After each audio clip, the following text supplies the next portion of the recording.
All right, let's spend a little bit of time talking about physical changes. As you can see in the picture, we're going to talk a lot about the physical changes that occur between the states of matter, solid, liquid, and gas. So what is a physical change? A physical change is a change that alters the form or appearance of a material, but does not convert the material into new substances. So, for example, changing from a solid to a liquid to a gas to a solid. In the example of water, water can freeze, become a solid, melt, become a liquid, or evaporate and become a gas or water vapor. These are physical changes because they're reversible. The water can go back and forth. Evidences of a physical change are usually things that we can observe. For example, a change in phase, shape, and or the size of the item or substance or material. Again, water is the most notable compound that changes phases because we can see that observable evidence of liquid water in the freezer becoming ice. Also, if we see a change in size or shape, we can notice that that would be a physical change, like paper ripping or glass vase breaking if it falls off the counter, or sometimes when you're doing the dishes, right, or you're eating and your glass falls over and breaks. Now, most of the time, a physical change is reversible, but in the instance of the paper or the glass vase or cup, we can't go back. Once it's broken, once it's ripped, we can try and glue all those pieces together, but it's never going to be in that same form. Another evidence of a physical change is looking at dry ice.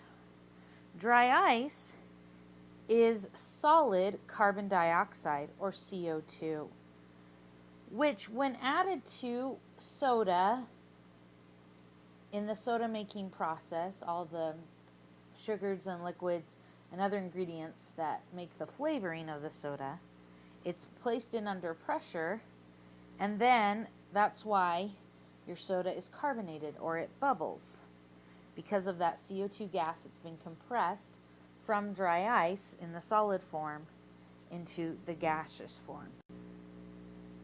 So when you're looking at a change and you're trying to find out if it's a physical change, there's always two questions you can ask yourself.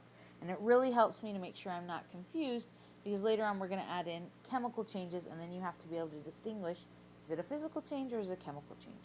So when looking at a physical change, ask yourself, is it still the same substance?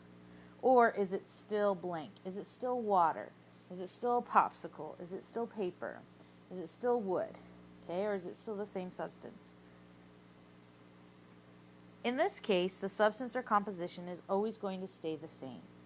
But oftentimes, it's the state that is just changing, going from a solid to a liquid to a gas, a liquid to a solid to a gas, or a gas to a solid. Now we're going to construct a really awesome graphic, which I highly suggest you maybe take a screenshot so that you can always remember. You will be required to know what is the name of the state change and if it's adding or removing heat. Okay, so going from a solid to a liquid, what would we call that? Melting. Good job.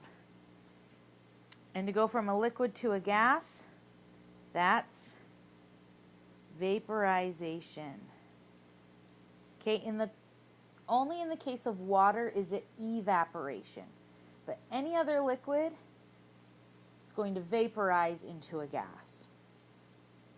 Now to go from a gas to a liquid, that's condensation. Those gas molecules get cold enough that they change back into the liquid state. And to go from a liquid to a solid, what is that one? Freezing. Now in the case of going from a solid to a gas, That is sublimation. Perfect example of that is dry ice. Dry ice, solid carbon dioxide, then in the presence of heat is going to immediately change into a gas. It skips the liquid phase. There's no liquid carbon dioxide that it goes through. It just goes from solid, it's dry ice, to the carbon dioxide. And then to take that carbon dioxide and compress it into a solid, we call that desublimation or deposition. So in order for a solid to melt to a liquid, it usually requires heat. We're going to add heat for that physical state change to occur. For a liquid to become a gas, also, we're going to add heat. And in the case of sublimation, we're going to add heat. And so as you can see now that it requires heat for those molecules to split further apart, to move faster, and to have more space in the new state change. To go from a gas to a liquid, those gas molecules have to get closer together. We're going to remove heat from the system, and they're going to condense into liquid. A great example of condensation is like on a hot summer day, especially since we just finished summer and we're back in school, and you have maybe a glass of lemonade or soda, and you're outside at a barbecue or a picnic, and you notice that the outside of your glass or your can or your cup, it looks like it's sweating. That means that the gas molecules, the water molecules, the water vapor that's in the air, gets cold enough that they turn into water droplets on the outside of your cup, because your cup's really cold, right? Because you probably have ice, or, the drink has been in the cooler or something. So that doesn't mean that liquid leaves your cup and sits on the outside. It means that all the water molecules around it have condensed and they've gotten closer together and become liquid water.